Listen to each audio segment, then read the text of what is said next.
Be kind Okay. to her. Yes, I yes, think madam. it is important to learn. That's all only, not to anything. It is not an exam. Don't worry. Dr. Haritha.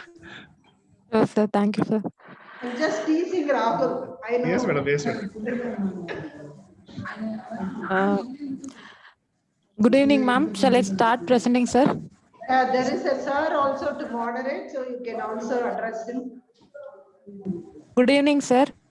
Good evening. Can I start with my presentation, sir? Please. Yes. So it's a preterm case, which I'm going to present. So case details: baby of R, a girl baby, date of birth 18th March 2021, born at 3:23 p.m. at 33 weeks of gestation. The examination was done on day 27 of life. Informant mother, reliability good. Chief complaints: admitted for prematurity and difficulty in breathing since birth. Maternal details: mother's age was 25 years and it was a spontaneous conception. She had regular 28-day cycle and she was sure of dates. Her LMP was 27/7/2020. The pregnancy was registered and immunized at Tiruvallur GH, and she's a known case of type 2 diabetes mellitus who was on metformin and started on insulin at 5 weeks of gestation with Mixtad at 18, 0 and 12. Her blood group was B positive. So moving on to previous obstetric history. She was a gravida 4 parazeron A3 mother. She was married since 3 years and it was a non-consanguineous marriage. First pregnancy was a spontaneous abortion at 2 months, 2 years back, 2 months of gestation, 2 years back. And the second pregnancy was a missed abortion at 2 months. That was also 2 years back. And third pregnancy was also a missed abortion at 2 months, 8 months back. DNC was done and histopathology and genetic workup was done for the third pregnancy alone and it was normal. But she was diagnosed as a type 2 diabetes mellitus during the DNC procedure and she was started on metformin. When she was diagnosed, her HbA1c was 8.6, her FBS was 138 and postprandial was 268. Fourth pregnancy is the present pregnancy, the baby which I'm talking about. And antenatal history, first trimester, there was no history of fever with rash, no history of drug or radiation. 1 second, Haritha. One second, Haritha. 1 second. Sir? So now, 1 second. So now this is our first part of our history. That is, this is a 33-week gestation. At present, baby is 27 days old. This is history of IDM. Baby was born prematurely, and HbA1c was raised. And there was a history of a lot of multiple abortions, previous pregnancies. So at this point of time, many times we have to have a focused history and focused examination. So at this age, 27th day, in a baby who is 33-week old, the gestation age, born with IDM, what are the concerns at this point? Usual concerns at day 27. At the age of 1 month, when the preterm baby of 33 weeks becomes 1 month, and we are examining the baby, we are taking history, talking with mother. What are the concerns here? Common concerns. Common concerns, mother was more, when I was eliciting the history, she was more concerned about weight gain, sir. No. What I mean to say, not this mother's concern. Why? What are the points? What are the common things which can go wrong at the age of 27 days? Means what are the problems which actually we anticipate at the age of 1 month approximately? Preterm baby who is admitted in NICU, improved and discharged, almost about to be discharged or already discharged, and coming for follow or about to be discharged. What are the common problems which we face at the age of 27th day? So feeding issues, sir. Very good, very good. Means here we are actually a preterm baby who is 33 week and actually at the age of 1 month. Common problem is feeding issues. The feeding issues can come in the form of either malnutrition or they can come in the form of possibility of aspiration. Malnutrition of aspiration. Baby being 33 week old at birth, aspiration is less likely, but poor feeding is more likely. So at this age, malnutrition or beginning of malnutrition is quite common. So our history, our examination should be focused on feeding and nutrition here. Second concern here is IDM, infant of diabetic mother. Already she has lost so many babies previously because of abortion, and Yes, sir. HbA1c was also high. So it is a 33 weeks. So we should also be worried about any side effects or any effects of the IDM of the baby. So these nutrition and effect of diabetes. These are the two things which come at the beginning of history. So now we'll go to antenatal history. Okay, so Proceed, please proceed. antenatal history, first trimester, there was no history of fever with rash, no history of radiation or other drug intake. Periconsumptional folic acid was taken, and no history of bleeding PV. Dating scan was done. She was on insulin. And second trimester, quickening was felt at the 5 months of gestation. She received 2 doses of tetanus toxoid. She took iron and calcium regularly. There was no history of PAH, hypothyroidism, or any other medical or surgical illness. Anomaly scan was done and was normal. And on a second trimester also, she was on insulin, and the dose was insulin was increased. Sir. So moving on to third trimester, there was no history of reduced fetal movements. In the third trimester, the weight gain was around 6 kg. And she was started on metformin also in the third trimester. She was admitted at 30 weeks of gestation for 4 days for glycemic control. During the stay, anticipating a premature delivery, 4 doses of dexamethasone was given, and she was discharged home. During the stay, her HbA1c was 6.8, FBS 101, and postprandial was 252. But she was readmitted at 33 weeks with history of leaking PV for 5 hours associated with decreased fetal movements. Liquor was not foul smelling. Mother didn't have any abdominal pain, and there was no fever in mother, sir. Anita, what was the problem? Why did this baby go for this issue? See, this baby was admitted at 30 weeks and had, according to you, poor glycemic control. And then she went home and then still she had around 252. Do you think that is an adequate control? And what did why did she go for leaking PV or any other issue? Why? Any reason for that?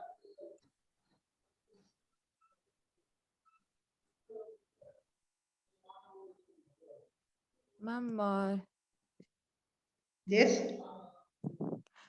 in spite of she was admitted for glycemic control, ma'am. When she got admitted at 30 weeks for glycemic control, her FBS and PPBS were around 252, ma'am. So under physician opinion, the dose of insulin was increased, and during the stay, the diabetes was under control, and she was discharged after 4 days, ma'am. No, I do understand all this, but my question is, any reason why this baby should come as leaking PV? Was there any reason for it, which was associated with decreased movements? Did diabetes anyway contribute to it, or it was a spontaneous event which happened? It was a spontaneous event which happened, ma'am. No, that is what the mother says. But anything you think of?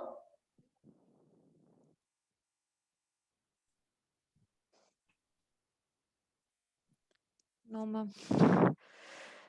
Rahul, Yeah. Here, Rita, when the leaking happens because of either increased pressure or it happens because of infection. So infection or pressure. Correct. It's a polyhydramnios. Yes, sir. Look at a baby fetus where diabetes is not controlled. So quite likely that he will have all features of infant of diabetic mother. That is fetal affection. That is polyhydramnios. So here we have to take history suggestion of polyhydramnios. So we have to ask history of polyhydramnios. Either abdominal girth, which is bigger than usual, or ultrasound showing more like that will give us a clue why this leaking happened. Looks like the leaking happened because of polyhydramnios. Polyhydramnios happened because of uncontrolled diabetes. Uncontrolled diabetes happened because the insulin requirement was going up and insulin did not keep with time. If you see here, the drugs were added afterwards. Initially, it was only on insulin. Then insulin was increased and then drugs were added. So because of this long-standing fetal hyperglycemia, there was fetal polyuria.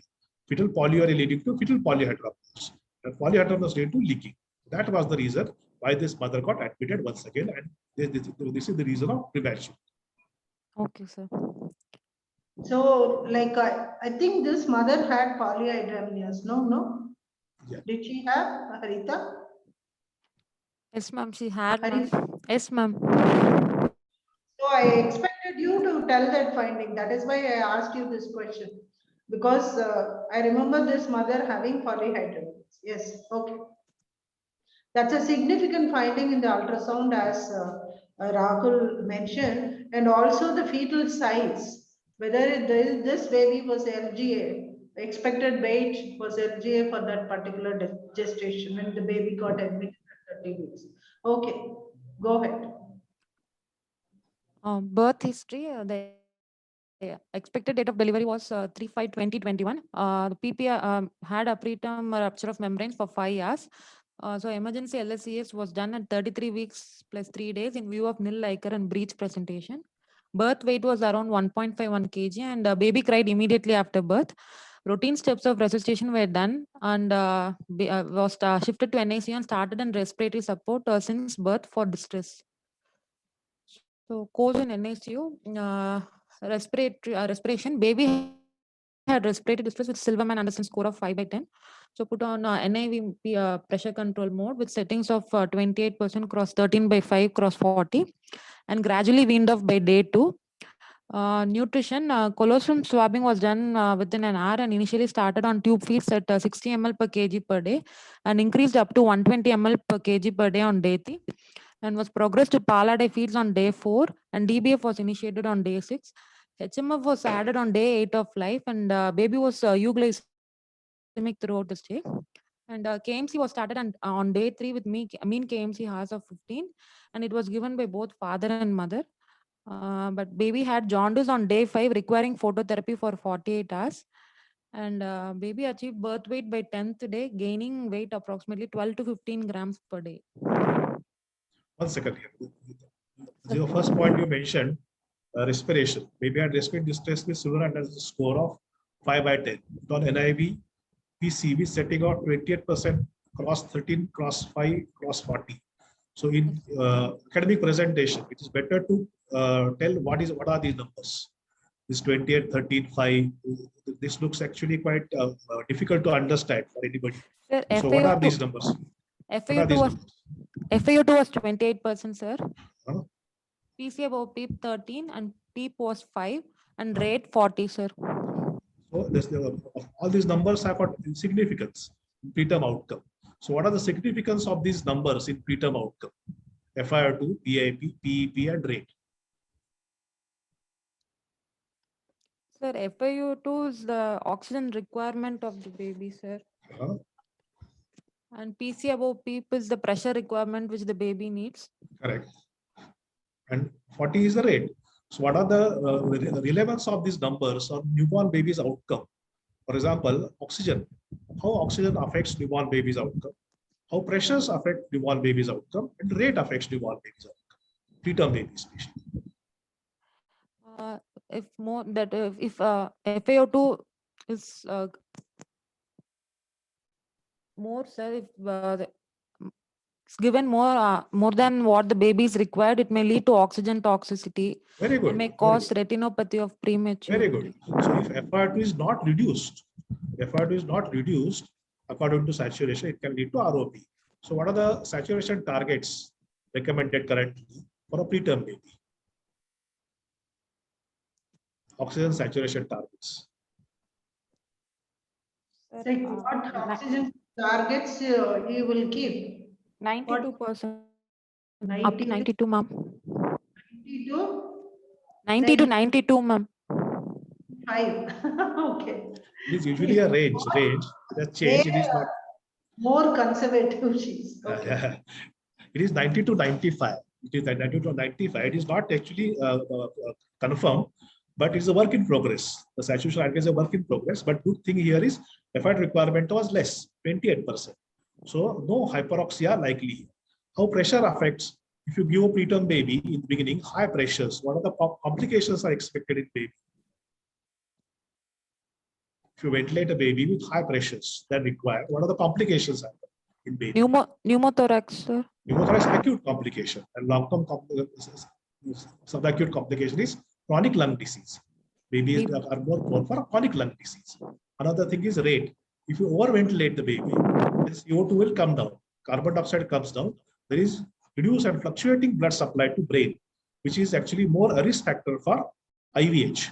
So all these ventilator settings have got relevance for newborn babies' outcomes. So always when you present a case, always tell PIP 15, PEP 4 like this. That is Okay, better. sir. Okay, Second sir. thing is, what is PC? Put on NIV. PC means what? Pressure control mode. Sir. Pressure control. Fine. Please carry. Nutritional history. Currently, baby is on direct breastfeeding on demand with Paladay feeds given along with HMF, 7 to 8 sachets per day, and also on supplements, multivitamin, vitamin D3 and Osopan D.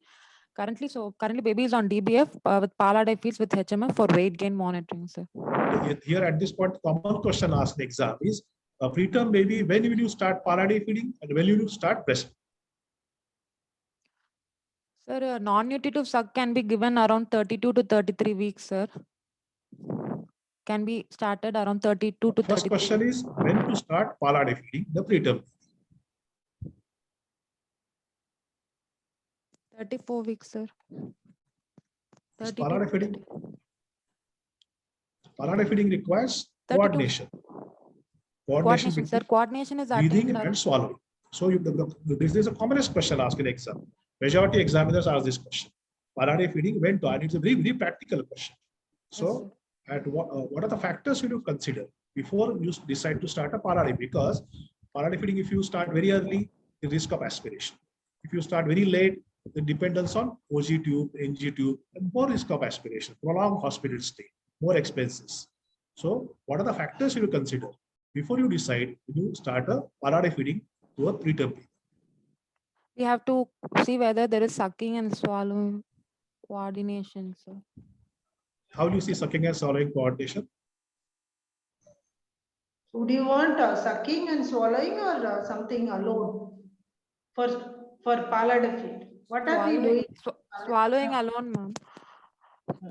Swallowing alone? To initiate Paladay feed, first swallowing, ma'am. Swallowing plus something else also.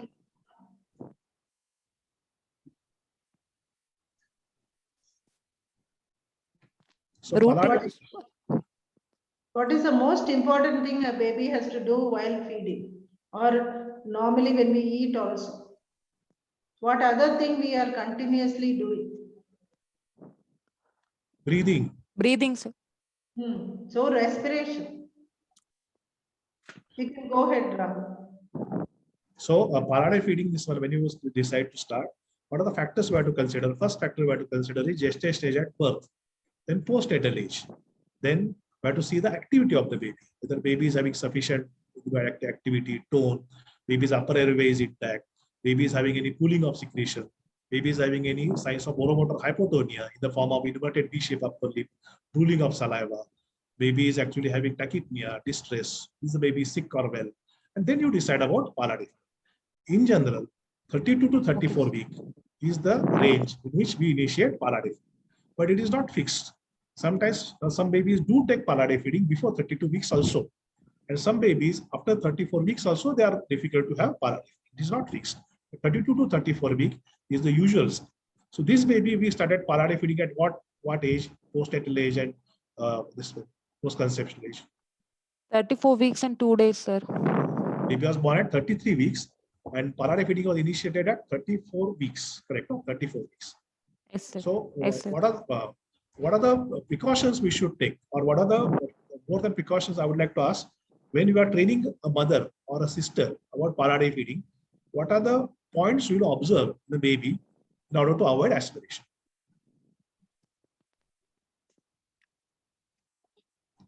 So whether we have to see whether the baby is kept in a good position, comfortable position before starting Paladay feed, sir. So we are giving Paladay feeding to the baby. We want to avoid aspiration. Aspiration. It should Aspiration. not be Correct. given in a supine posture. So the baby should be held in a position upright so that there will be no aspiration. Very good. And palliative feed is initiated by initiating the rooting reflex, and it can be given slowly along the lateral side Very to good. avoid aspiration. And we should make note of it that the baby is having a good swallowing, sir. Mhm. And They there should is not- no cough, or we should not, we should take care of it also, sir, to prevent aspiration. And there One should thing be is, one thing is the caregiver. Other thing is baby. And monitoring. There are three parts. Caregiver should be trained in palliative. They should not be overworked. They should not be fatigued in caregiver. Fatigue and overwork actually are common causes of aspiration. Baby should be alert. Baby should be active. Baby should not be crying. Baby should be alert and active. That particular stage should be there. The baby is drowsy, we have to make the baby more awake. The baby is crying, we have to make the baby actually console the baby. We have to extend the neck. There should be 1 finger gap between chin and sternum. There should be, the baby should be in proper position. We should ensure that the previous milk baby has swallowed, and then we have to give palliative feeding. During palliative feeding, we have to observe the breathing effort. We have to observe the abnormal sounds. We have to observe color of feet. Any facilities available, saturation monitoring. This baby was given palliative feeding in NICU setup. So saturation monitoring is very important during palliative feeding, at least in first few actually attempts of palliative. So this palliative feeding actually should be safe and effective. It should be started at right time. When to give breastfeeding to a preterm baby?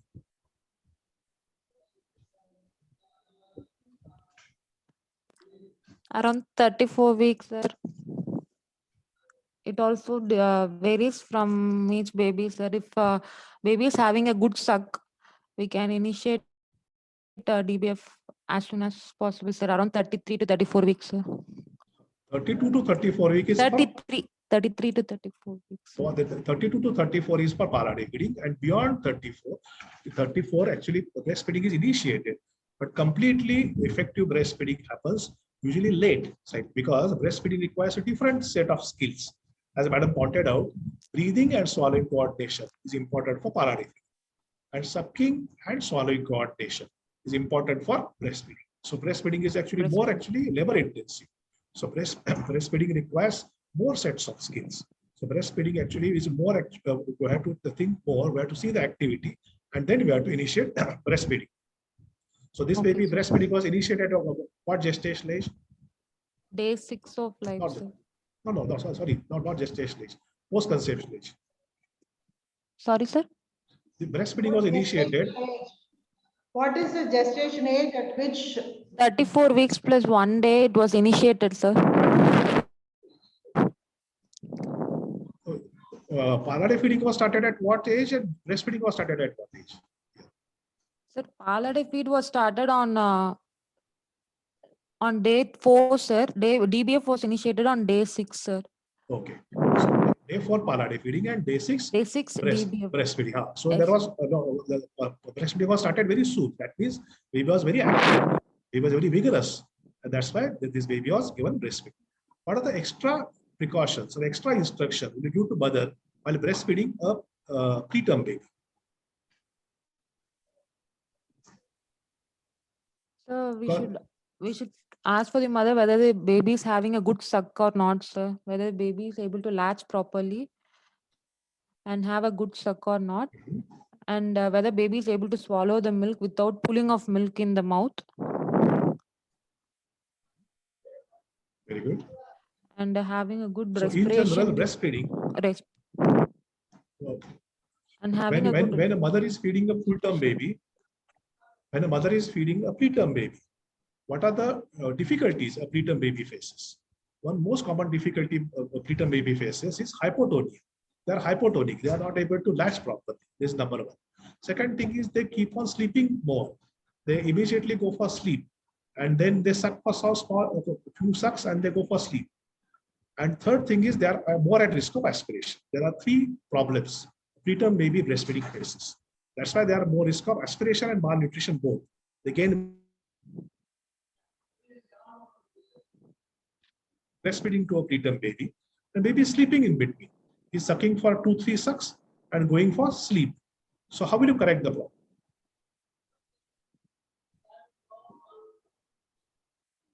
Harita, you are there? Stimulating. Yes, ma'am. Yeah. Sir, by stimulating the baby, sir. So that's how you stimulate the baby. You have to instruct the mother how to stimulate the baby to wakefulness. See, in the newborn baby, there are some states of wakefulness. One is deep sleep, light sleep, drowsiness. Baby is actually quiet, alert but quiet, alert and active, active and crying. So this baby should not be drowsy. It should not be crying. These preterm babies during breastfeeding, they become immediately drowsy. So how to manage the problem? Because of this, they feed poorly and they gain weight poorly. So how to keep the babies wakefulness during breastfeeding? The oral stimulation we can Very good. can be given, sir, to promote rooting and sucking. When you are feeding the baby, there are two places we can stimulate. One is the lateral side of cheek. Second thing is food. So food we can have slightly deep pressure so that baby actually becomes actually quite alert. Second is stroking the cheek. Stroking the cheek and actually stimulating the food will make the baby actually alert. Baby won't go to sleep. Baby will feed better way. Because these babies actually, though they breastfeed, they feed very slowly and they go for sleep in between. So this particular instruction should be given while feeding a preterm baby. Second thing is, during feeding, we should avoid overflexion of neck. If you flex the neck of a preterm baby who is already actually having a narrow airway, they can go for apnea.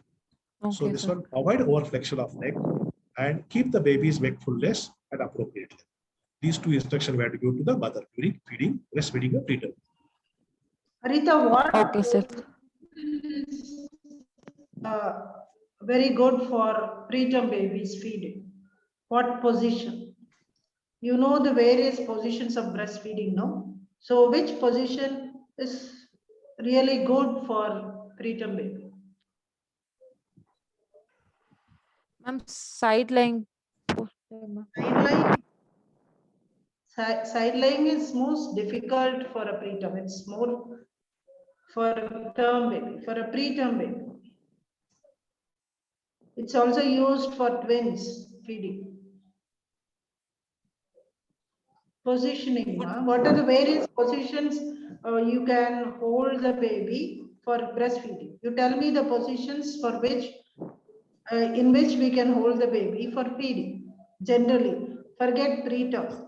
What are the various positions in which baby can be held for breastfeeding? Ma'am, football position, ma'am.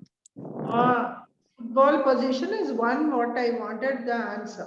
Football position, because as Rahul said, the latching is much better, and also the nose doesn't get pressed in football position. So side lying is not a thing, and more flexion also doesn't happen. Flexion of the neck doesn't happen much in a football position.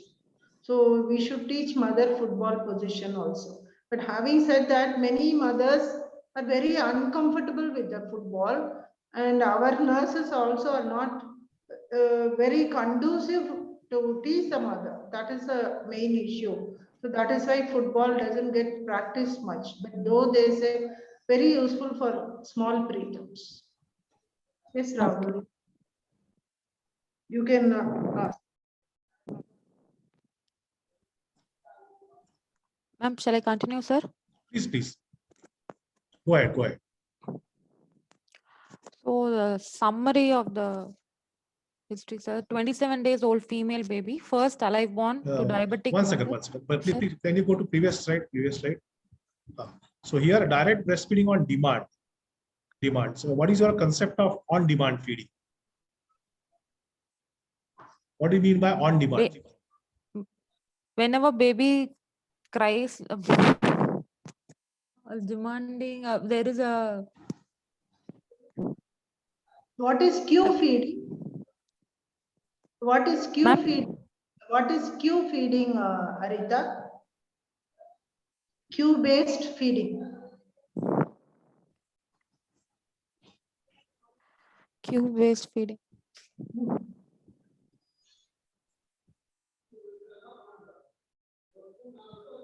This other way, madam is asking you how to know baby is hungry. How to know baby wants milk? Sir, rooting, suck. Baby takes hand towards. We are thinking from mother's perspective, not doctor's perspective. We are talking with mother. Mother wants to know how to know that the baby wants milk in layman's term. Is how to know that baby wants milk. Cry, sir. The last, it's not Q at all. Before that, you are a mother, Harita, Ma'am. and she's still feeding. Tell me, what are the early signs or early cues of hunger? There's a picture, no? 3-layer picture on Q feeding. You have seen it? Yes, ma'am. Yes, then tell me. At least tell one cue. Would the child put his or her finger on the mouth? Mouth, yes, ma'am. Then from take Start. that from there. Yeah. Baby Yes. starts sucking by keeping the hand in the mouth, ma'am. Yes. Sucking movements, mouth opening. Mouth opening. So there are these, and there are other cues. What are the other cues? As Rahul said, baby waking up, being alert, turning towards the mother if the baby is bedded in with the mother. Okay, This is what child having sucking movements, putting fingers into the mouth. These are cues for demand. And now the recommendation is, as Rahul correctly asked the question, direct breastfeeding on cue-based demand. Or it is, for a preterm baby, it is a supervised demand feeding. That is what we recommend for breastfeeding in a preterm baby, supervised demand feeding. Yes. Okay, ma'am. You can ask Rahul. Yeah. So this one, these preterm baby, they sleep more, so they cry less, and so they feed less, and they become malnourished. So how will you correct that? These babies, they sleep sir. more, so they accept breastfeeding less, and they are brought with weight loss or suboptimal weight. So how will you correct the problem? Assuming that mother is having enough breastfeeding, milk formation is good, but baby is actually sleeping more. So how will you correct the problem? Sir, am I audible, sir? Yes, yes. We can hear you. We can hear you.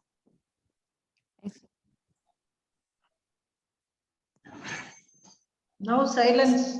Sir, I'm not able to hear you, sir. Not able to hear you. Yes, sir. I couldn't hear your question, sir. I'll repeat.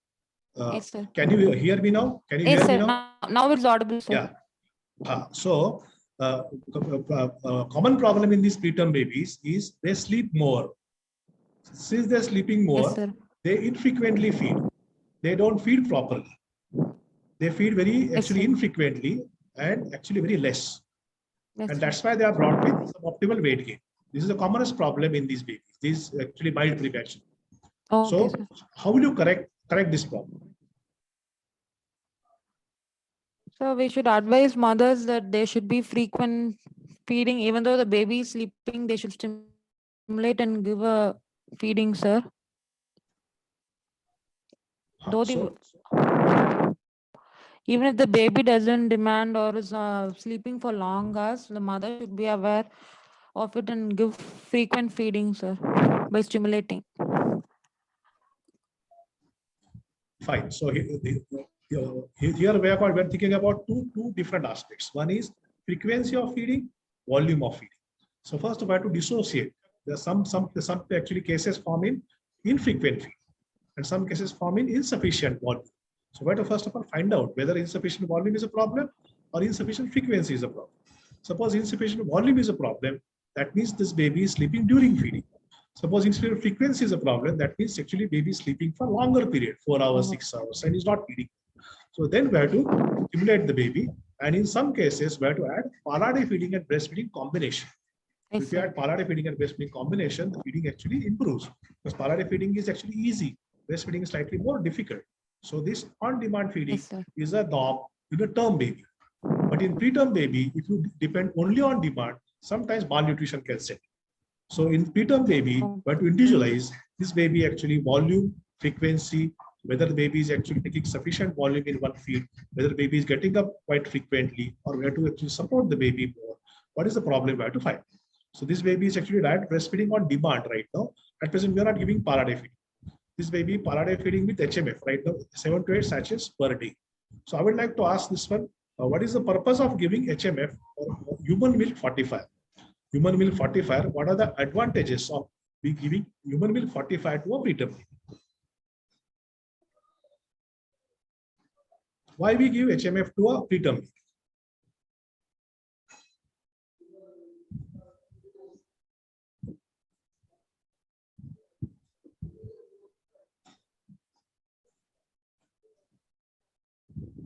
Am I audible, Harita? Yeah, I think her audio is muted. Harita? Harita? Can you hear me, ma'am? Sir? Yeah. Yes. Yeah, there is Yes. some disturbance, but now we can hear you. Yes. Yes, sir. Yeah. So the question I asked is, what are the advantages or what are the reasons of giving HMF to a preterm baby? Why HMF is recommended for a preterm baby? Human milk fortifier. So to increase the size and the weight gain, sir, for weight gain, sir.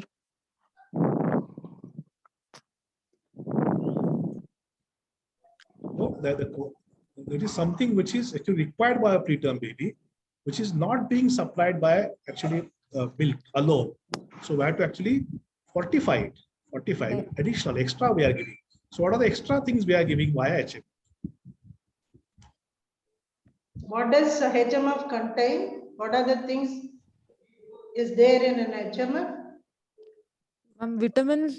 Vitamins and minerals, ma'am. All vitamins and protein and fat content is also present in the HMF, ma'am. Do you know how much is there in each sachet? Yes, ma'am. Protein. We use Lactodex HMF sachet in our unit, sir. So the protein is approximately 0.27 gram per 1 gram of powder, sir. And fat content is 0.04. And total calories are around 3.3 calories, sir. And it contains all vitamins and minerals also, sir. Predominantly, always you have to mention calcium. Calcium. Calcium and phosphorus. Calcium and phosphorus also are very important parts of HMF. So protein, calories, calcium, phosphorus, these are actually given. So as a student, this HMF content of various brand names actually you should know completely. Calcium how much, phosphorus how much, calories how much, protein how much. And when you are presenting this one, we should have complete calories and proteins, how much he is getting by this after addition of HMF. Okay, sir. Carry on, please carry. Do you share your presentation? Your presentation is not visible. Yes, ma'am.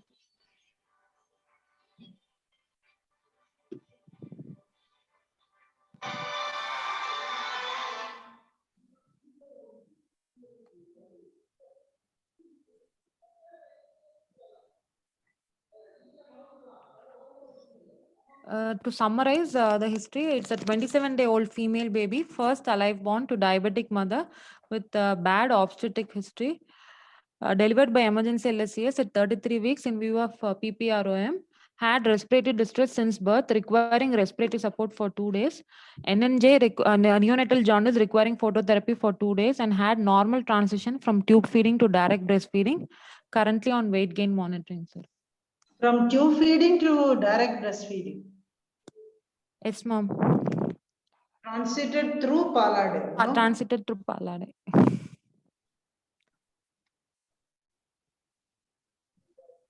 Moving on to examination, baby lying down in flexion of bilateral lower limbs with mild flexion of upper limbs. covered by one layer of clothing and wrapped by sheet of cloth, wearing cap, mittens, nappy and socks. Vitals, heart rate is 140 per minute, respiratory rate 43 per cycle, and CFT was less than 2 seconds, maintaining a saturation of 98% in right upper limb and 97% in the right lower limb. Pink in color, no icterus or cyanosis. You have to qualify and say in year. No, In because room. the in nursery, of course, in history, you did not say that the baby was on oxygen, so it's okay. Okay.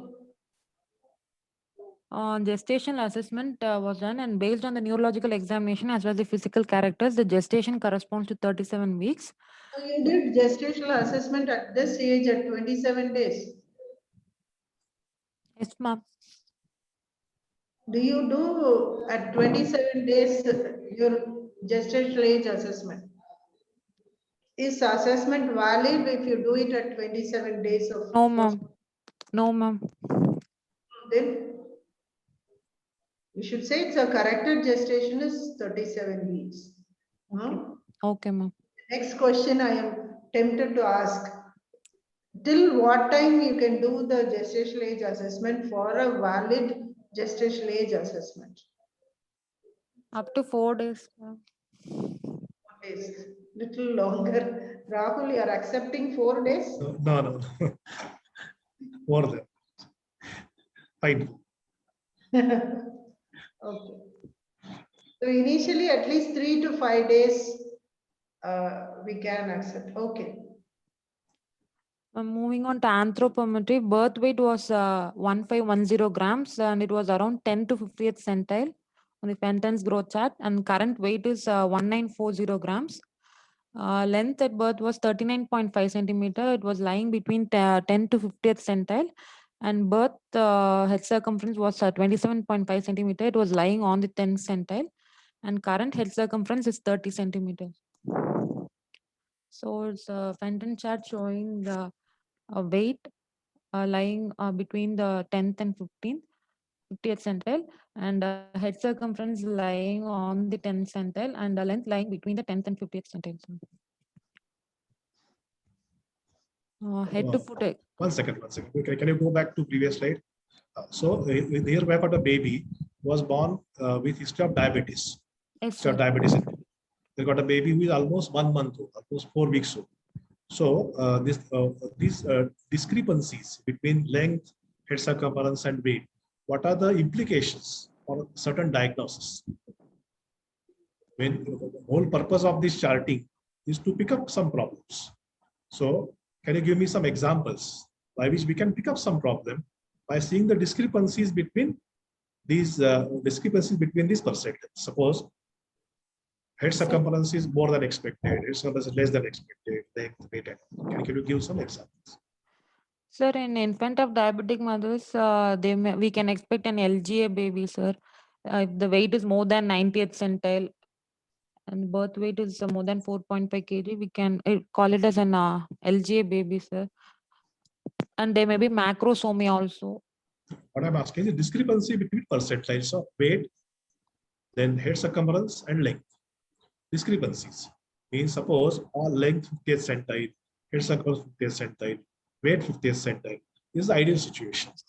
Yes, sir. This doesn't happen. So what are the examples where 1 percentile is more, 1 percentile is less in ID? What happens to percentiles? IUGR, intrauterine growth restriction, if we can suspect for any intrauterine growth restriction. In the idea, what is the common discrepancy we get in percentiles? The idea. Which percentile is less and which percentile is more? Weight, head circumference, and length. Weight is more, sir. Relatively, head circumference is less. Less, sir. This macrosomia usually spares the head. When there is uncontrolled diabetes in mother, the baby is big, but head is not big. Other than head, everything is big. And head is not big. Why it happens? Because this head being normal and rest of body becoming big, quite big, creates a problem. Creates a problem actually. In the form of shoulder dystocia. Head comes out very well, but there is difficulty in delivering shoulder. That's why they suffer from a lot of birth injuries. So why head is spared in the idea? In diabetes, whole baby becomes big except head. Why it happens? Sir, hyperinsulinemia causes deposition of adipose tissue, fat in the adipose tissue. So head Yes. is paired in Yes. IDM baby. Sir. Insulin is not required for head growth. Insulin is not required for head growth. That's why you get normal size head and bigger size body. That's why we get this one. Now this baby is born and now the baby is growing. Now what happens to the weight loss of these babies? A normal baby initially lose weight and then they gain. The IDM baby also loses weight and gains weight. What is the difference in weight loss pattern in IDM?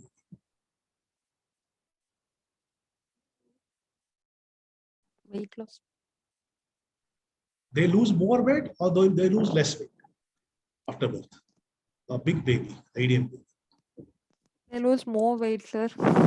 Very good, very good. They lose more weight because this degree of weight loss depends on extracellular fluid compartment, which is more in this IDM. So they tend to lose more weight and then they gain.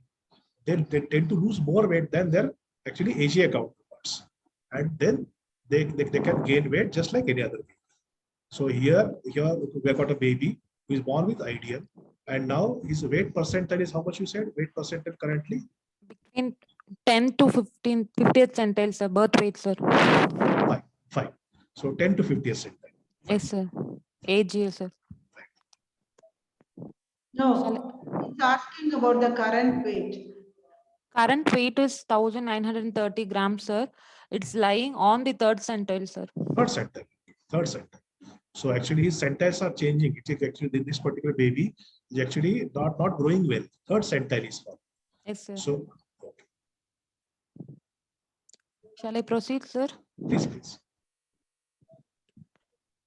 Head to foot examination, anterior fontanel flat, 2 cross 2 centimeter, head and neck normal, limbs normal, umbilicus normal, spine and external genitalia were normal. Systemic examination, cardiovascular system, S1, S2 was heard, no murmur, and femoral pulses were felt on bilaterally. And respiratory system, bilateral chest movements were equal with respiratory rate of 43 per cycle. No retractions, breath sounds were equally heard on all over the chest. Per abdomen, umbilicus was normal, abdomen was soft, and liver was just 1 centimeter below the right costal margin. Moving on to the central nervous system, baby was sleeping, but arousable easily. Habituation and cry was normal. Examination of cranial nerve. First nerve, while feeding, baby roots towards the nipple. Second cranial nerve, eyes close to light stimulus. Third, fourth, and sixth nerve. The baby fixes momentarily at mother, and spontaneous roving movements were present. Seventh nerve, normal symmetry of the nasolabial folds, and eighth, startle response was present. Ninth and 10th, observed during feeding, swallowing milk through palladi and direct breastfeeding also. So moving on to motor examination, symmetric spontaneous movement of all four limbs were present. To examine the passive tone, posture, baby was lying on the back, fully flexed lower limb and fully flexed lower limb and partially flexed upper limbs. The popliteal angle was around 100 degrees and heel to ear was 90 degrees. Scarf sign was just crossing the midline and square window was 30 degrees and arm recoil was good.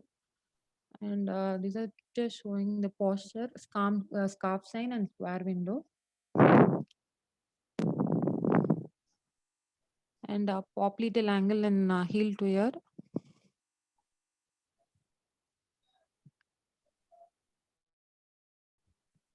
Arm recoil was done.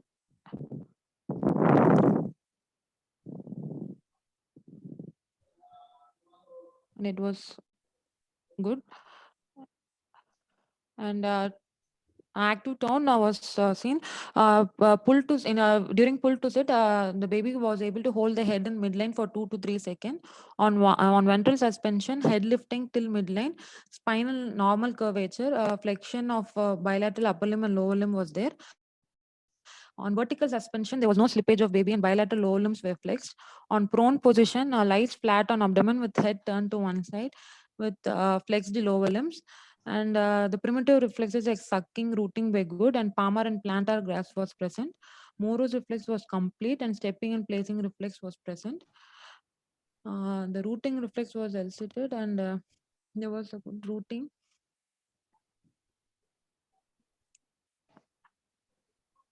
And sucking reflex.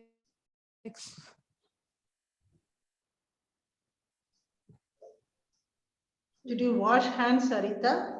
Yes, ma'am.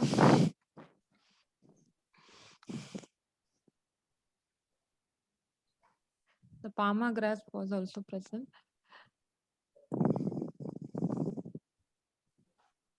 Moro's reflex was complete.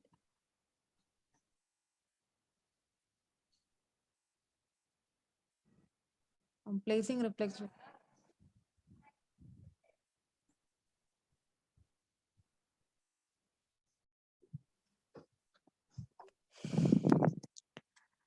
Ma'am, diagnosis, sir. 1 second, 1 second. Here you have done extensive CNS examination.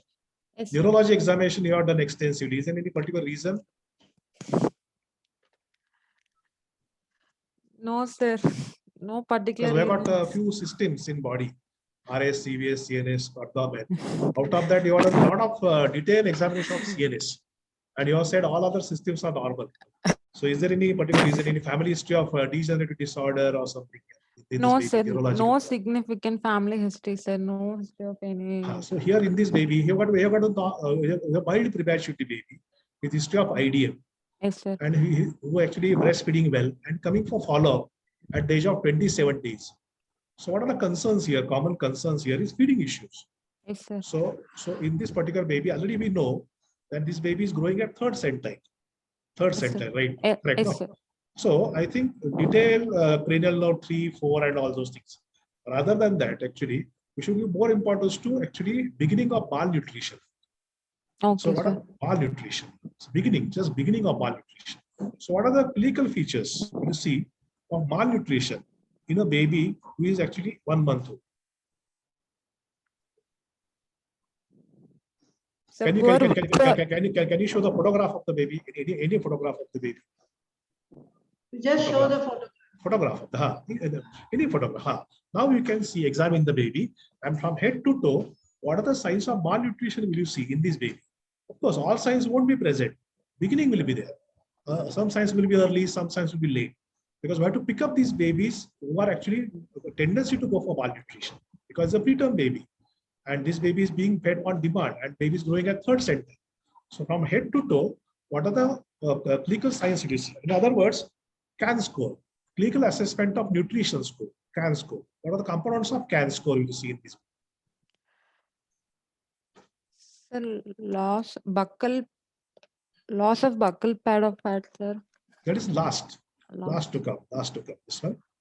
Either you can see temporally what happens first, or you can see head to toe. What happens first in head? What happens to hair? Hair usually there is loss of hair, alopecia. Okay, Loss sir. of hair. Like this, we can describe one by one all the clinical features of malnutrition. Can you describe this? Can you just enumerate what are the signs of malnutrition we can see in this babies? What is the hair distribution in this child? Hair distribution. In this child, it's even, ma'am. Pardon? You are happy with the hair distribution? It's, See, ma'am. that this baby's corrected gestation 37 weeks, and you see a first day newborn 37 weeks born, you see the hair, visualize the hair in Yes, the ma'am. head and Compare. you see the, then tell us. I'm comparing it's less only, ma'am. Maybe with postnatal.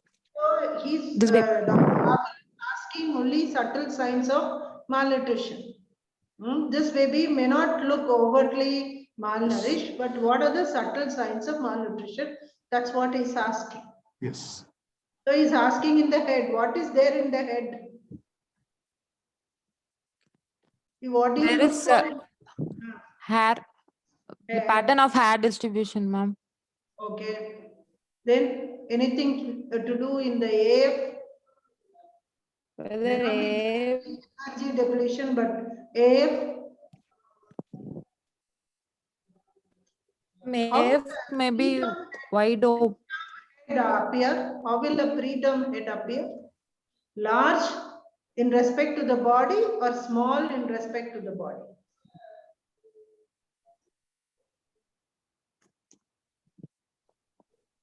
Appears large in respect to the rest of the body or small in respect to the rest of the body?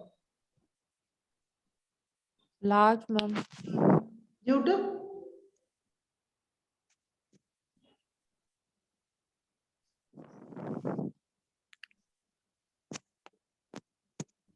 Ma'am, I'm not sure, ma'am. Rahul, you can explain.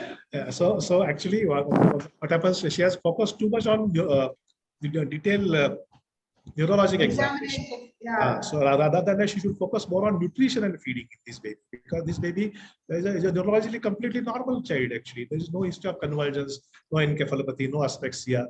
So in this baby, when you take a case or something or present a case, you should not lose focus of the area of interest. Area of interest here is nutrition and feeding. So here, this one from head to toe, this one, you should be get various signs of actually malnutrition. One is baldness, wide AF will be there, loss of luster, pigmentation will change. Then there will be loss of actually buccal pad of fat. There will be loss of subcutaneous fat on neck, in the scapular region, back, buttocks, thighs, abdominal wall. Ribs will be actually very prominent. They will have scaphoid abdomen. There will be skin changes, hyperpigmentation. So these are the things we have to see in these babies. Because this baby being IDM baby should look like a small head and big body. But now if you see, this baby is actually looking other way around. Actually, this particular head is looking actually proportionate or equal to. So he may go for malnutrition in future. So these early signs of malnutrition we have to pick up and we have to keep. So this is a good way to see is CAN score, clinical assessment of nutrition. Around the shoulder also, and if you know, there is a very typical sign. How will be the outline of the chest and abdomen in a normal baby? How will the chest and abdomen, if you draw a line, how will it be? Will it be a straight line? How will it be? No, ma'am. Abdomen will be more protruded comparing to the chest. Yes, that curvature will be lost in these babies who are malnourished. So that's the earliest sign. So they will be straightening. If you have a straightening and scaphoid abdomen is the last stage. Before that, the line of drawn along the chest wall and the abdomen would be straightening. So the more it straightens, that means they are going in. And again, what is baggy pants sign? What is baggy pants sign? Baggy pants sign? Loose folds over the skin, ma'am. It will look like a loose baggy pant, like appearance. Generally, where is it saying? Gluteal. So if it is too much, it can be seen in the arms also. Because of the loss of subcutaneous fat, you would see, in fact, the hand or the arm won't be rounded. You will see such certain degree of looseness and little hanging of the subcutaneous tissue in preterms. That is also very well seen in preterm. And if you hold the baby in ventral suspension, that is what I thought he would tell also. There'll be thighs would be thinned and there would be loss of gluteal pad of fat with, of course, baggy pants sign. So that is also another thing. Yes. Thanks, ma'am. So do you accept that this baby has got EUGR? What is EUGR? Extrauterine growth restriction, ma'am. So is this baby having EUGR? Yes, ma'am. No, but I am arguing, Rahul said IDM babies lose more weight. So because of that, I am saying this baby has lost a lot of weight and gone into third centile, really not malnourished. What will be the growth pattern of babies of IDM when we are doing the follow-up? What is the growth pattern of IDM babies? Ma'am, initially they will lose weight, ma'am. I know all of them lose weight. Yes. which percentile will they clock? Will they clock the percentile of their original birth weight or which one? Again, Rahul, you can explain. Yeah. So here what happens is that percentile at birth and percentile afterwards. This is the comparison. So percentile at birth in IDM baby will be more than 90th percentile many times. They lose Yes, weight, sir. but that is because of water thing, and they regain weight actually, just like other babies. Later on growth, that depends on their potential rather than this perinatal weight. So they don't become 95th percentile during infancy. They actually grow by their actually potential. So actually they gain weight slightly lesser than this one, than what they are born at. Usual babies actually follow two patterns. Usual babies sometimes they follow the same percentiles, or sometimes they cross percentiles, depending on the feeding and all those things. So here the practical concern for our health is actually something called as syndrome X. That is, if a baby crosses percentile and actually becomes bigger than expected, so some complications do happen in future. So are you aware about this syndrome X because of crossing of percentage? What are the components of syndrome X? Is what happens to a baby who is born Ayushia and he crosses the percentiles and becomes bigger than expected? What happens to that person in adulthood? Sir, obesity. Some adolescent obesity, yes. Obesity, yes. Anything else they go for? More prone for heart diseases. Ma'am. What is that theory, hypothesis? Name of the hypothesis? Very old hypothesis, but we still teach that. What is that hypothesis? Ma'am. Something to start with B. B. B. Barker's hypothesis. Okay, ma'am. Barker's. Okay.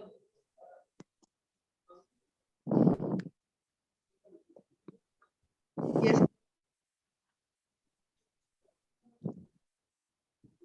Ma'am, so coming to diagnosis, ma'am. So it's a baby of ours, singleton gestation, early preterm, low birth weight, AGA, infant of diabetic mother, TTNB, currently 27 days of postnatal age, having Okay. You think this is TTNB? Why do you say this is TTNB? ma'am, child had very low minimal settings on respiratory support, ma'am, and there was no need for surfactant administration and all. And chest X-ray also didn't show any pictures of hyaline membrane. How And will you clinically, the baby was differentiate mild RDS? How will you differentiate from mild RDS? mild RD. What is the incidence of RDS in 33 weeker? Generally without any steroid exposure. What is the risk? 50%. 50%. 33 weeks. When does type 2 pneumocytes mature? 34 weeks, ma'am. By 34 So with weeks, 33 plus 2, do you expect 50% RDS? No. Okay. 10%, Then around 10. yeah, less than 10%, but still you can have. But what was the ANS coverage in this mother? She had 4 doses of 4 dose. When was It, it given? it was given at 30 weeks, ma'am, anticipating a premature delivery due for poor glycemic control, Okay. ma'am. Will you have maximal effect? The steroid and the birth delivery interval? 1 week, ma'am. 1 week. So this baby was born after 3 weeks, but Yes. still effect would have been there. So do you think this baby had RDS or TTNB now? T10. Yeah, unlikely to have. But TTNB, do we normally put them on NIV? No, ma'am. So you would- Might be would have been a mild RDS with But what other evidence would you look for in RDS clinically? retractions, grunting. No, you have told the Silverman score, 5. Yes, ma'am. Yes, and also would the clinical course will tell you the Yes, ma'am. progression of respiratory distress? Or Actually, the baby was weaned off by day 2, ma'am. There was no need for the support beyond 2 days, and the require. 2 days is very vague. You have to say in hours. In how many hours this baby's RD score settled to minimal levels? How long did it take for the settlement of the RD score? So what was the progression of RD score or regression of RD score after institution of NIV? So that is very important in the course to say whether it could have been mild RDS or not. Okay. Yes, Raghav. Okay, ma'am. Yeah. So as far as the TTNB and RDS distinction is concerned, then when this question is asked in exam, you should be able to tell points. On these points, actually, I would like to differentiate. First point is gestation age at birth. The lower gestation age, RDS more likely. Higher gestation age, TTNB more likely. Second is, this one is risk factors. For example, IDM. When IDM is present, RDS is more likely. When IUGR is present, actually RDS risk comes down. Second, another thing is pre-labor LSCs. The baby is having pre-labor without any contraction LSCs is there. Yes, ma'am. Term or near-term gestation is there. More likely to be TTN. So there are points on which we can distinguish. Of course, it is very difficult. One main important factor is timeline. RDS progresses with time without surfactant, and TTNB improves with time. So this baby's respiratory distress was more on second day or first day. This baby's respiratory distress was actually was there at birth, and actually by end of first day, it actually came down drastically. In RDS, it progresses and then goes up and down. This is RDS, and this down is usually TTN. Second thing I would like to find out in this diagnosis, whether it is printing mistake or something. What is early preterm? First time I'm hearing this terminology. Early preterm. Or is it a printing mistake or is it a diagnosis? Early preterm. 28 to 34 weeks. 28 to 34 is called early term, early preterm. Where did you get this? Any book is showing this, Sarita? Clohati, ma'am. Clohati says this? Are you sure? Yes, ma'am. Then what happened to less than 28 weeks? Extreme preterm. I don't think. So what happens to the latest Clohati? I'm not sure. What happens here? Prematurity. What happens? Various terminologies are going this way. Things are this early preterm doesn't look fitting into that 33-week baby. 33-week baby doesn't look like early preterm or anything. Then what happens in the exam? They ask these terminologies for what is early term, what is late preterm. So what is your idea about late preterm and early term? The late preterm is beyond 34 weeks, sir. 34 to 36. 36 weeks plus 6 days, 6 days, ma'am. Very good, very good. What is early term? Very good. And early term. Early term was 28 to 34 weeks, sir. Hey, early term. We are not asking Early term. Early term is 37 to 38 weeks plus 6 days, ma'am. Okay.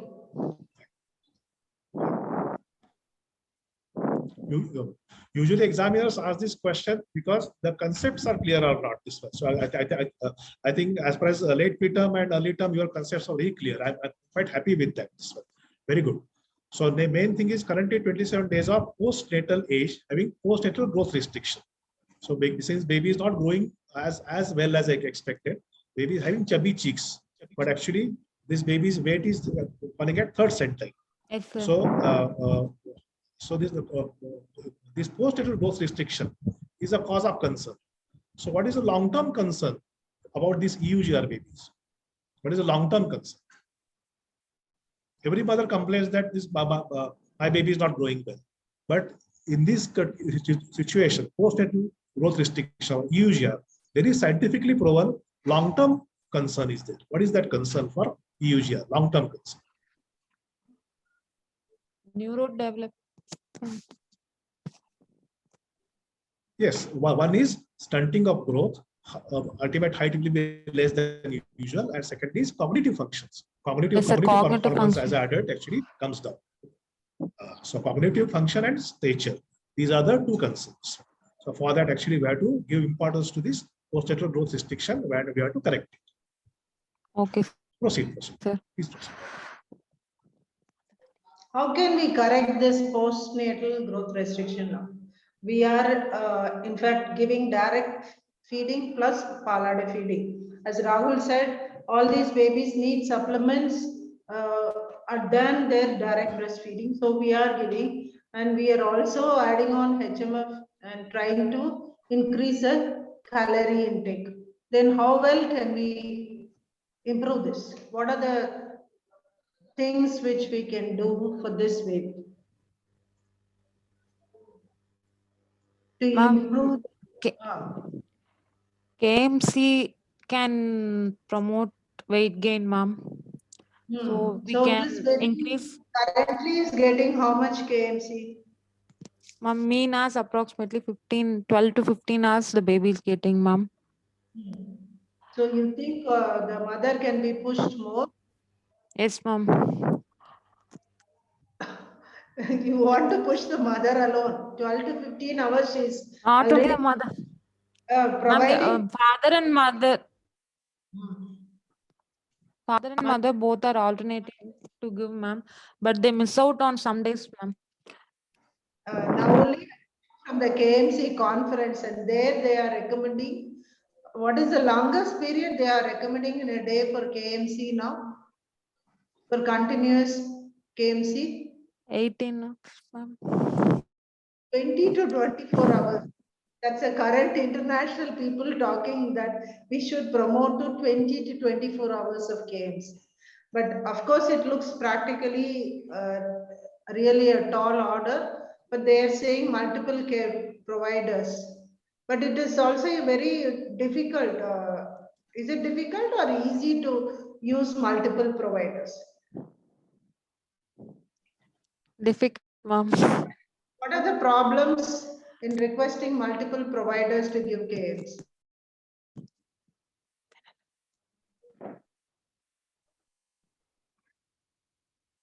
Ma'am? What is the problem? Ma'am, I'm not able to hear you, ma'am. Whenever you don't know the answer, you are not hearing our question, is it? No, ma'am, my internet.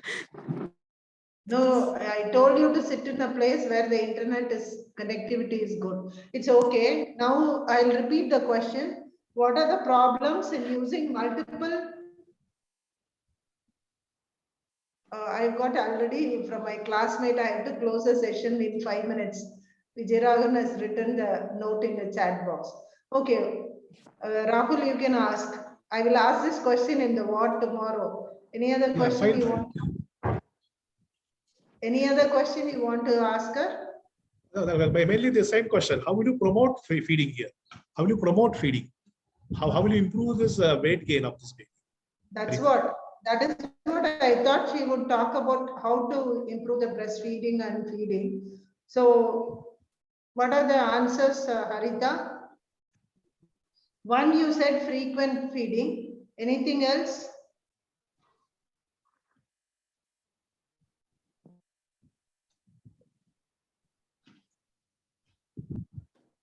Anything to improve the let down?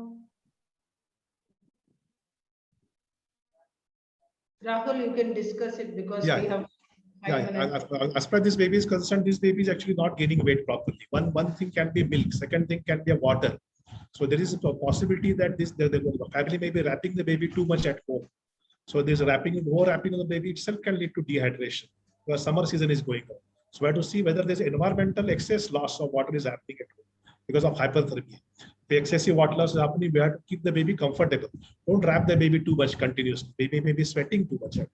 Second thing is this baby may be feeding infrequently. In that case, we have to wake the baby after 2 to 3 hours. We have to stimulate the food by flicking the sole at least 3 to 5 times. Let the baby get up properly and feed the baby.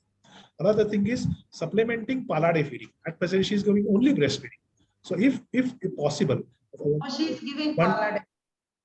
because she said the demand, so we can give Palade feeding and breastfeeding, so that we can continue HMF, we can promote more games.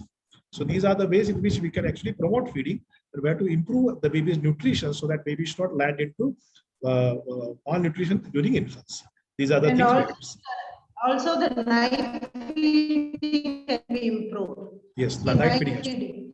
Because high levels of prolactin does happen during the night. So she should also ask the history, how many night feeds are being given, and more games, and see that she gets hind milk also. So it depends on how she's feeding in from one breast to the other, whether she's ensuring both fore milk and hind milk feeding. So that is another thing. And when she is expressing and giving Palada feeds also, we can also promote her and teach her to get more of hind milk expression so that the caloric content could be increased. So this is what we have to say. And any other question, Rahul, you want to ask? No. I think there is some question in the chat box. For suckling reflex, we need to use gloved or ungloved finger. Sridevi has asked. Harita. Can we use gloved or ungloved? Ungloved finger, ma'am, after washing the hands properly, ma'am. Why can't we use gloved finger? Ma'am, it will not give a good good sensation to the baby, ma'am. A gloved finger than ungloved finger will be more comfortable for the baby, ma'am. Rahul, you want to answer that question? There are two concerns here. One is infection, second is trauma. So infections do happen. Especially what happens is that people learn by actually seeing others. When doctors themselves are putting fingers into baby's mouth, mothers and caregivers, they keep on keeping fingers there, and then there is a chance of infection. So we have to actually, better, if gloves are available, better to use gloves. Second thing is the nail. Many times our nail is overgrown, and that nail, if you keep like this one, there can be nail injury to the palate or tongue. So nail should be cut short this one, and you should not lead to injury. So infection and trauma, these things you should not actually cause while eliciting the sucking reflex. And most importantly, don't elicit sucking reflex after full feed. The baby is recently fed, and if you put the finger into mouth and touch the posterior part of tongue, baby can retch and vomit and aspirate. So never feed to test sucking reflex after feeding. Don't allow the nail to grow, and don't cause infection. These 2-3 things were to take precautions were to take while eliciting sucking reflex. Another thing I've observed, this one, the baby, she has shown popliteal angle, and all these angles we are seeing. In that situation, we should see to it that there is no pressure on the abdomen. During neurologic examination, we should not do a full tummy. Otherwise, there is risk of chance of actually vomiting and aspiration. These few things we have to test, we have to see when detailed neurologic examination should not harm the baby. Okay, sir. I think Dr. PRC sir asked about one finger. Yeah, I saw it, Dr. Nagaraj. One finger. Yeah, but again, that finger should be clean, sir. Before we put that baby's finger, we should see that it is clean. I want to add one more point, if you don't mind. No don't use latex gloves. You are sensitizing the baby for latex allergy later stage. Continuous using. That's only now a lot of cases of latex allergy reporting, even India also. That's why everybody is astonished, because child is playing with the balloons, child is touching the erasers, and all these things are happening. That's one of the reasons I want to tell you. Okay. No, but most of the time suckling can be easily assessed by inspection. When the baby has got a orogastric tube, we know how well the baby is suckling.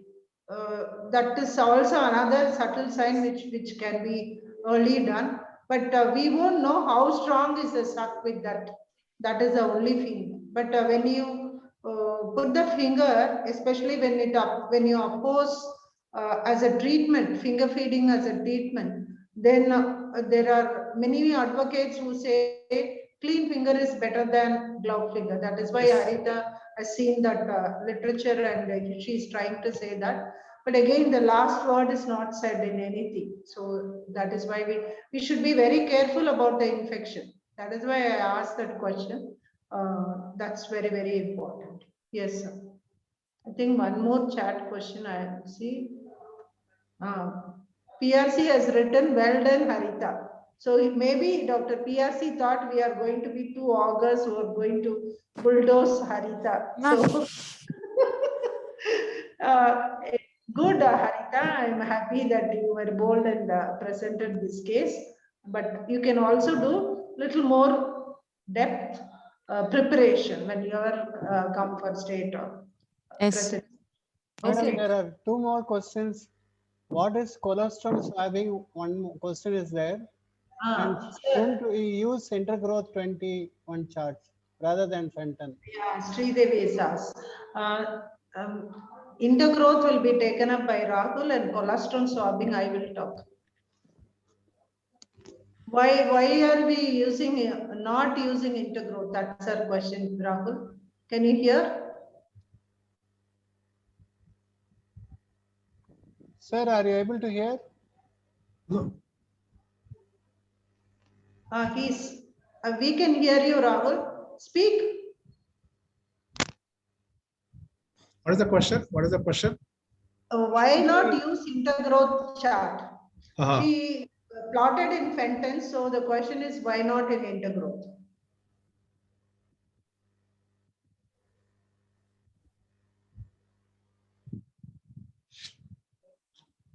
Which chart? Fenton's chart was put up by the Fenton's chart. So she wants to know why not intergrowth chart? Yeah. Sure. So actually this one, all the charts have got their own limitations and actually advantages. This one. So Fenton chart actually was quite popular previously. Now intergrowth is preferred right now, but it's more representative. So intergrowth actually acceptance is increased. So actually I agree with you that intergrowth will be better way. This one monitor growth. In this, rather than what chart you use, more importantly is actually the following the period of checks. Right? The trend is more important than the chart. Yeah, trend is more important. Regarding colostrum swabbing, that is even if the mother is not able to get lot of milk, or if the baby is not in a position, we don't wait for larger volumes to be brought and then given to the baby as a tube feed. Because this baby was a 33-weeker, good size, 1.6, needed lot of milk, but the mother might have secreted only little amount of milk. Even that milk is brought in a small syringe or a palader, and then swabbing is done in the oropharynx or oral cavity. We use a 1 ml syringe, that Manto syringe. We take the milk and then drop it in the sides of the buccal. One in the tongue, one on the side, one on the side. So these 3 sites we use colostrum swabbing. There's another way also. You can use a cotton swab and then lick the milk and then do it. But only thing is, again, cotton swab will absorb most of the milk whenever you have a very small volume.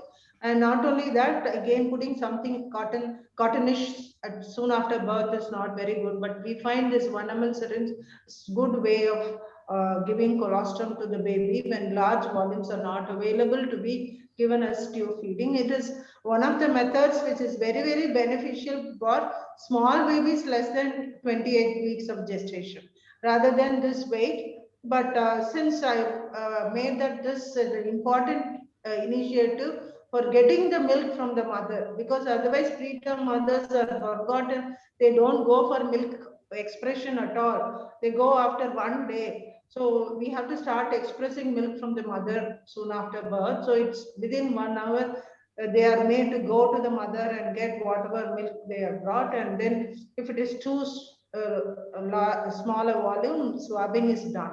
So that is what she has said, colostrum swabbing has been done within 1 month. This is to promote early initiation of breastfeeding, even for preterm babies who are not in a position to directly suck at the mother's breast. I think if there are no questions, I really thank Dr. Rahul for his presence and Dr. Nagaraju sir for giving us this opportunity, and Dr. Vijay Raghavan for being with us for this Sunday evening.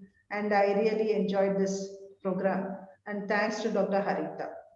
Thank you, And ma'am. thanks Sir, for thank you IIT. very much, sir. Rahul. Harita, you close it your presentation so that Yes, sir. Thank you, madam. stop Dr. says. Kumla, madam, Dr. Rahul Yadav for the excellent discussion. And I must thank the PG Harita for presenting the case very well and Thank you, sir. answering all the questions. Now I request our President, South Zone, Dr. Nagaraj, to take over for the valedictory function. I'm not president, vice president only. Anyhow, okay. And thank you, sir, for this wonderful module. You are cooperated very well, all of you. IAP Chennai branch has given me full support in this aspect, especially our President K. Venkatesh sir and Dachayani, Sridevi, Yasin, Vijay Raghavan sir, and other Ganesh and Suresh. Viswanathan, all the people who are really helped us into bringing this module. It will become a great success. I am telling you, even DIP never seen this crowd of more than 2,000 in their any platforms. That is the one thing everyone talking about. That thing talking of the town in DIP is only this only. And today's deliberations was very good. And I think I must congratulate Dr. Rahul, was with me for quite some time in Child Trust Hospital. And he remember me still. I think I am thankful to and Dr. Kumuda madam, I know him for quite some time. She's working with us now at present. And thank you, madam. And your student did very well. Exactly. I think she is must worthwhile to praise her. I think we must thank the Central IAP given this opportunity. Our President Piyush Gupta sir and Dr. Basavaraj and President-elect Ramesh Kumar and past President Bakul Parekh. All the people who have taken so much interest on this program, and this may be, if it is success, they may want to implement in other places. I think what I feel that as there is no cases at present because of corona is fully occupied everywhere, all beds, most of the beds, and people are daily some wrong news and what real news we don't know, because WhatsApp is the only contact for all of us, and even media nowadays showing wrong results also. That's why we are also real worried. I think a lot of patients are not coming to the hospitals, and this is a lacking for the postgraduates to get trained. That is the one thing. I think this is the best method they can able to learn. I think we have received a lot of messages from the North India, where a lot of people, 70% of the postgraduates from North India in this DIP. I think that is the one thing what we saw. This is not only seen by the postgraduate, but also by the assistant professors, and even other retired professors. intensive. From retired professors also. You are expert, sir. Don't tell that you are watching. You are expert. I'm learning from Kumar and I Yadav. think every doctor is learning until he die. That is no doubt about that. Learning, unlearning, and relearning. That is the way we always follow that thing. I think this is one thing what I am very thankful to the Central IAP given this opportunity. I think every 6 months we will try to do this thing, and I made it clear. I put it my point there. If I want me to do this program, it has to be free of cost. No question of charging. That is, I put it in very strongly, and they accepted not to charge from the postgraduate. That is one of the thing I was very much adamant to that, not to be charged at all, because teaching has to be not to be charged. That is my principle from the beginning itself. Of course, if you are doing as a physical, of course, for food and other things, you have to charge for the material. But this is only just only on virtual platform, need not to charge at all. That's one of the things. I think with this, I think we are very thankful to Central IAP and IAP CCB to thankful for this thing. I will ask Dr. Venkatesh sir his remarks, and afterwards I will go to all the people who are here. Good evening to all. A grand academic event has come to an end. I thank the Central IAP for giving the opportunity to Chennai City branch. It was our South Zone Vice President, Dr. Nagaraju's passion to do this program, and he meticulously planned it to the last detail. Thanks to the TNSC President, Dr. Ismail, Secretary, Dr. Rajendran for the encouragement. I would also thank the central and state EB members and our own CCB members who have put in a lot of efforts to make this event a success. Congratulations to all the faculty, moderators, coordinators, and the students who presented the cases for doing an excellent job. Thank you one and all. I think Thank you, sir.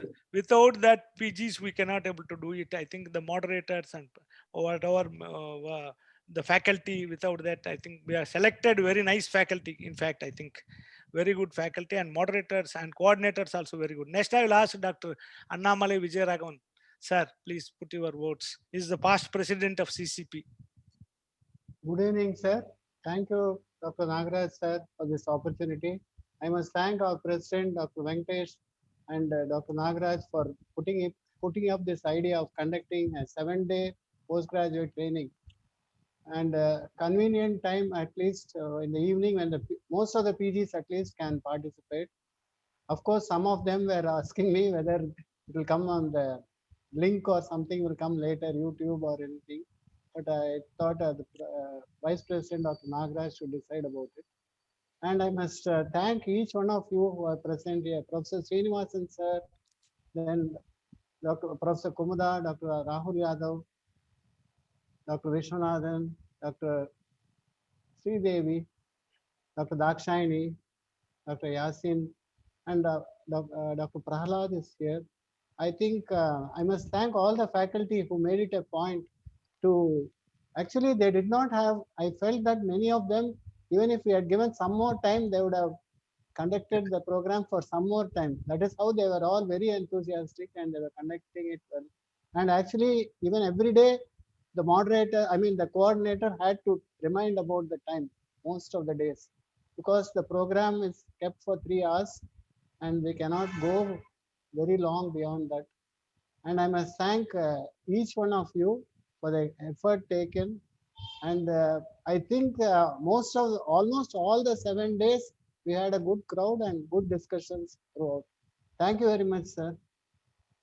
Thank you, Dr. Vijayaraghavan, sir. And I will ask the teacher of the teachers, our Srinivasan sir, with us and given a lot of support. I think we must thank to you, sir. We bow our head in front of you for your meticulous coming and encouraging us. I am telling you from my bottom of the heart. From the first day to the First last day itself. Yes, sir.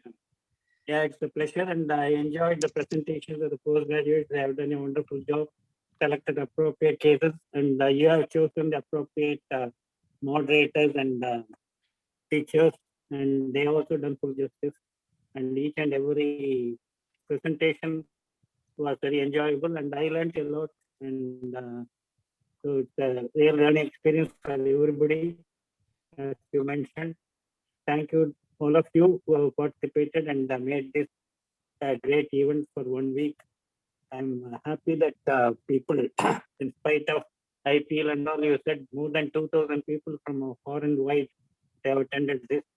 So I appreciate Dr. Nagaraju for having taken it up with Central IAP.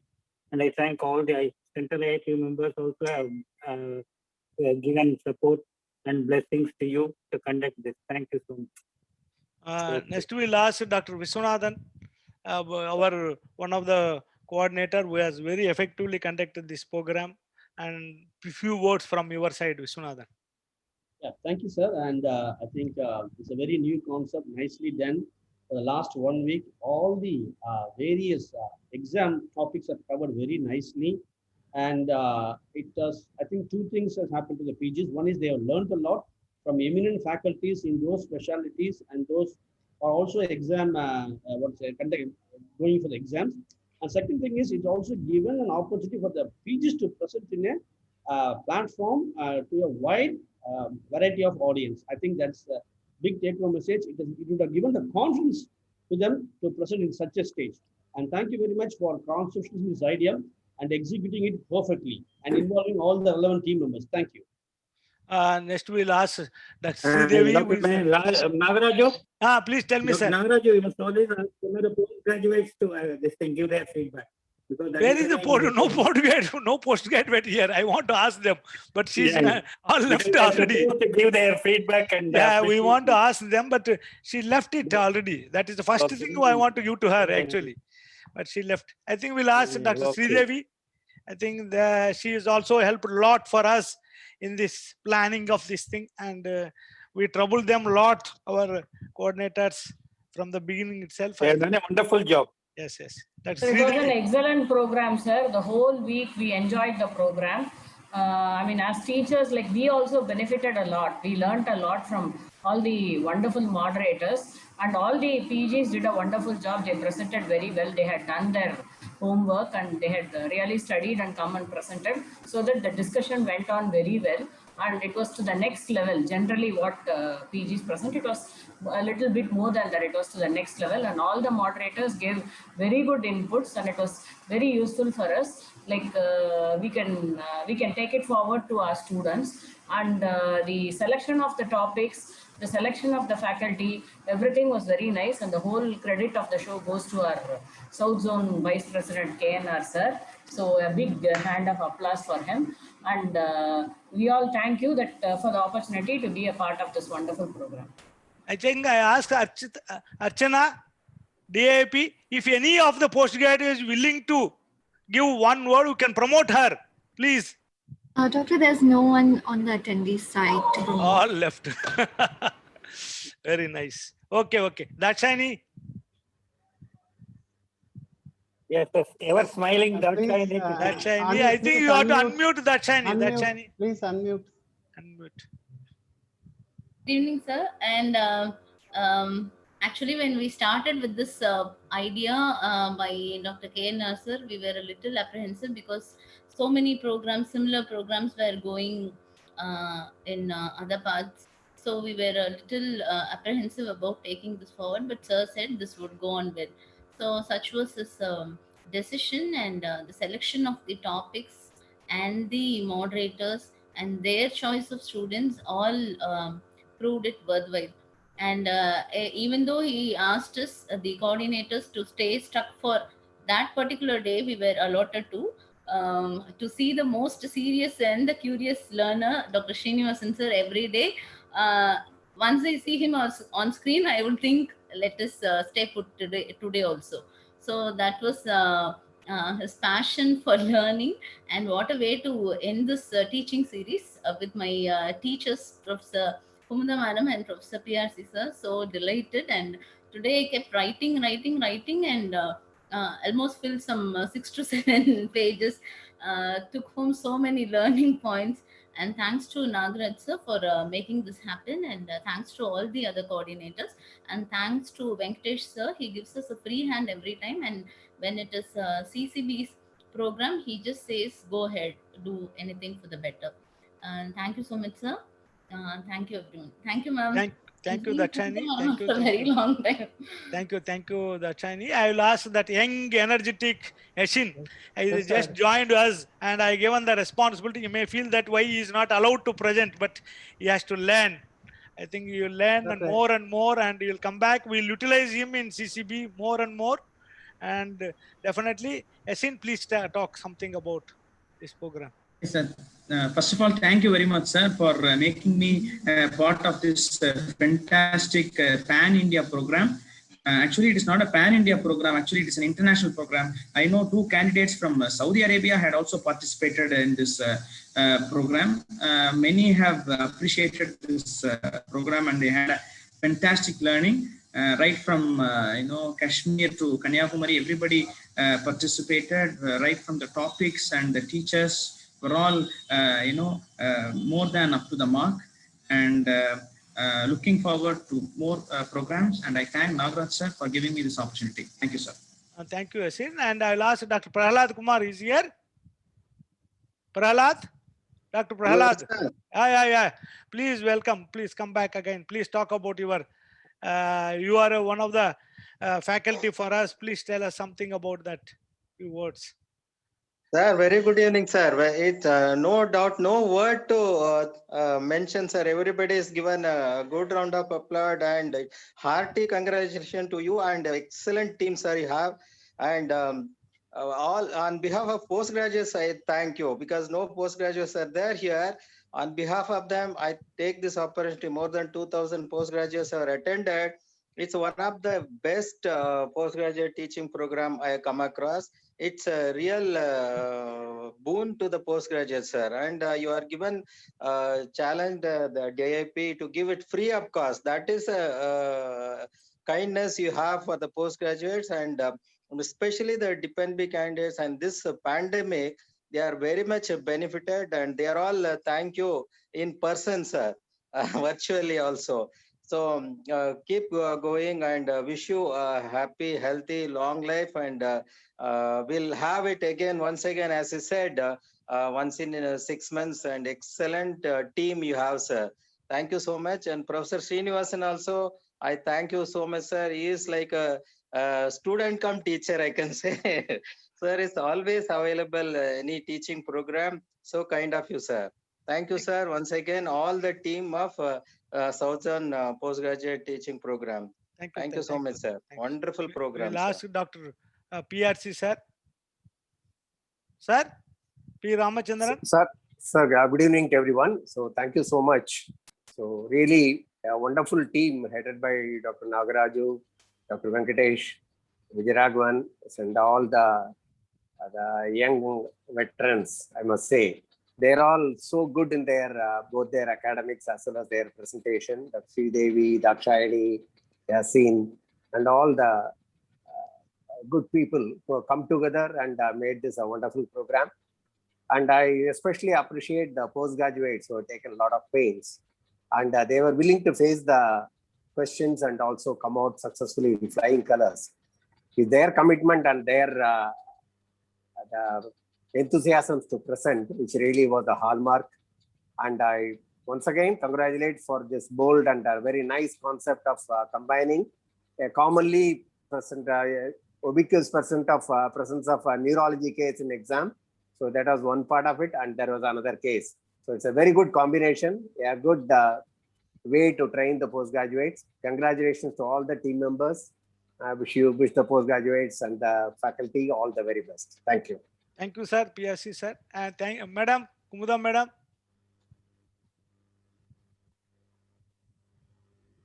Madam, please. Good evening to all. I am very happy to see all and Sir Dr. Srinivasan, sir, I expected him to be there.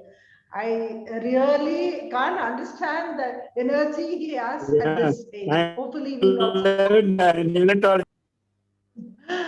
Then again, Vishwanathan also, I have not seen him for ages. Nice to see him, even though virtually. And it's a very nice program, and I'm very happy Dr. Nagaraju allowed me to be part of it. When I said I had an oration today, he said, no problem, madam, they will do it in the morning. You can come and do it in the evening. So that was enthusiasm with which he requested people to do. And again, the post-graduation of varying people from private and public, when they have such a mix and they have that boldness to present and then understand, then it gives them a lot of boost of their confidence. So that is very, very useful. So please do it, and your concept of doing it free, which is what we have done all our teachings. I think I really appreciate you, sir, and hats off to that. And we should not make a mercenary of our teaching, and we like to teach anytime and continue the good work. And then very happy to be all with the stalwarts like PRC sir, Vijayaraghavan sir, Dr. Venkatesh, and Yasin was behind my back because I didn't send CV or something, and he was very persistent, and he's got a good group of young people with him. Thank him for giving me this opportunity and part of a Sunday evening very fruitfully and spent. Thank you, sir. Thank you, madam. Thank you. And Dr. Rahul Yadav. Yeah. Rahul. Hello, sir. Actually, I'm quite happy to be part of this program because last 1 year we have lived a very miserable life. Last 1 year, we are only focused on our hospital, on our family, and there was no contact and no academics actually at all for last 1 year. So you are given a very nice opportunity to actually look at each other, talk with each other, and contribute meaningfully to the academics and all. So actually, hats off to you. This is a very quite great initiative, and I hope this initiative will continue in future also, sir. Thanks a lot, sir. Thank you very much. Thank you, Rahul. Thank you. You accepted my invitation. Thank you very much. Dr. Sivan Kesavan.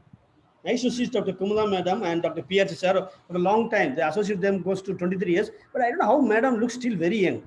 Madam always young only. Yeah. I am seeing her for past 25 years like this only. Yeah. Major Nagaraj is also young. Major Nagaraj is also young. You are also young. Sivan Kesavan.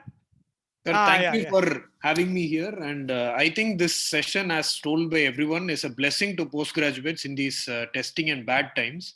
So that explains the more than 2,000 attendance you get, because postgraduates are not used to bedside and clinical medicine since the last 1.5 years.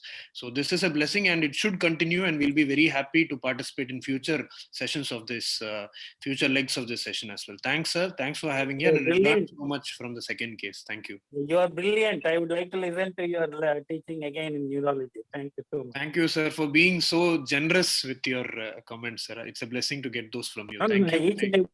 Word I was listening. Don't worry. Thank you, sir. Thank you, Dr. Sivan. Thank you very much. And we are thank to the Central IAP again and again.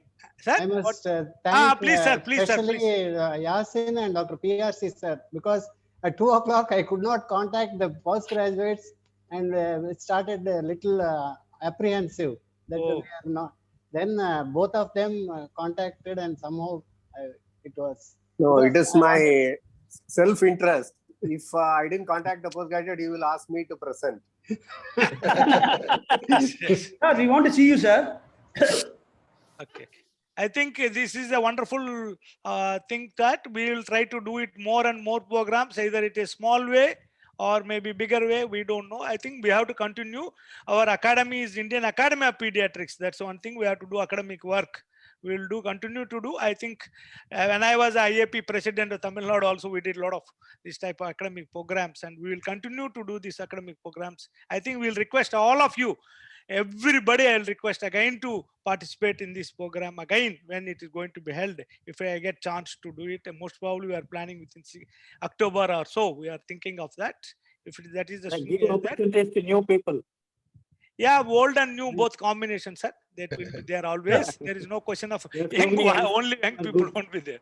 Only old and new combination always I'll keep, so that they will learn how to go ahead and all. And the young fellow will learn, and old people will train the new one. That is a concept of mine actually. I will always one neurology, one non-neurology. My concept always will be there. In between some refreshment for the postgraduates for giving some vaccines or drugs or like that will go on going on. Sir, I want to sincerely appreciate you, sir, for your enthusiasm, hard work, and your ability to network and communicate to so many people in a short span of time. I want hands off to you, Dr. Nagaraj, sir. Thank you, Dr. Viswanathan. Very nice of you. I think with this closing, if anybody wants to contribute few words, we can able to. We got around 5 minutes there because today we took extra time. Otherwise, we'll leave.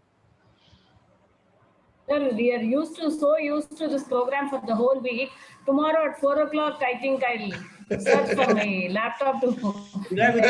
So it has been very addictive, and it has been very useful for us. Yeah, I'll develop some withdrawal symptoms. Yes, sir. For the past 1 week, we've been logging in at 4 o'clock. So it is really a very useful program.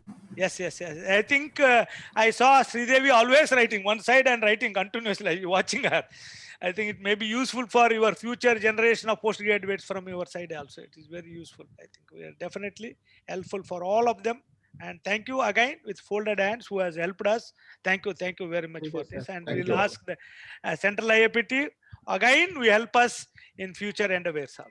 Thank you, sir. Thank you all of you. Thank you. I think Akshita, Archana. Yes, doctor. Please close that.